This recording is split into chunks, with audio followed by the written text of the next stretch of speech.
செங்கல்பட்டு அருகே இன்ஸ்டாகிராமை பார்த்து கஞ்சா செடிகளை வளர்த்து வந்த இளைஞரை கலால் போலீசார் கைது செய்துள்ளனர்.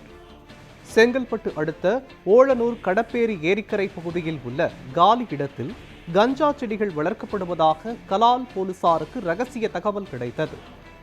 இதையடுத்து கலால் இன்ஸ்பெக்டர் ஜெயக்குமார் தலைமையில் போலீசார் அந்த பகுதியில் சோதனை மேற்கொண்டனர்.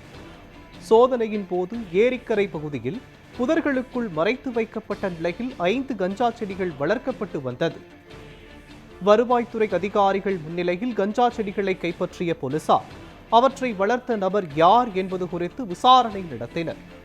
விசாரணையில் ஓளனூர் பீடி நகர் பகுதியைச் சேர்ந்த காதர் பாஷாவின் மகன் சல்மான் என்பவர் இந்த கஞ்சா செடிகளை வளர்த்து வந்தது தெரிய வந்தது.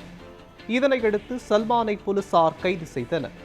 அப்போது கலால் போலீசார் நடத்திய விசாரணையில் சல்மானுக்கு கஞ்சா புகைக்கும் பழக்கம் இருந்ததாகவும் கஞ்சா கிடைப்பது கடினமாக இருந்ததால் இன்ஸ்டாகிராமில் கஞ்சா செடி வளர்ப்பது குறித்த வீடியோக்களை பார்த்து ஆட்கள் நடமாட்டம் குறைவாக இருக்கும் ஓளனூர் ஏரிக்கரை பகுதியில் கஞ்சா செடிகளை வளர்த்ததாகவும் கூறப்படுகிறது.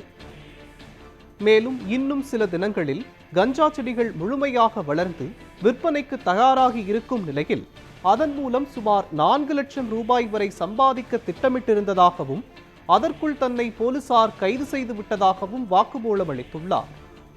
இதுகுறித்து வழக்கு பதிவு செய்த கலால் போலீசார் சல்மானை நீதிமன்றத்தில் ஆஜர்படுத்தி பின்னர் சிறையில் அடைத்தனர். இன்ஸ்டாகிராம் போன்ற சமூக வலைதளங்களை பார்த்து சட்டவிரோதமான செயல்களில் இளைஞர்கள் ஈடுபடுவது கவலை அளிப்பதாகவும் போதைப்பொருள் ஒழிப்பு நடவடிக்கைகளை மேலும் தீவிரப்படுத்த வேண்டும் என்றும் அப்பகுதி பொதுமக்கள் கோரிக்கை விடுத்துள்ளனர். இன்ஸ்டாகிராமை பார்த்து கஞ்சா செடிகளை வளர்த்து வந்த வாலிபர் கைது செய்யப்பட்ட சம்பவம் செங்கல்பட்டு பகுதியில் பெரும் பரபரப்பை ஏற்படுத்தியுள்ளது.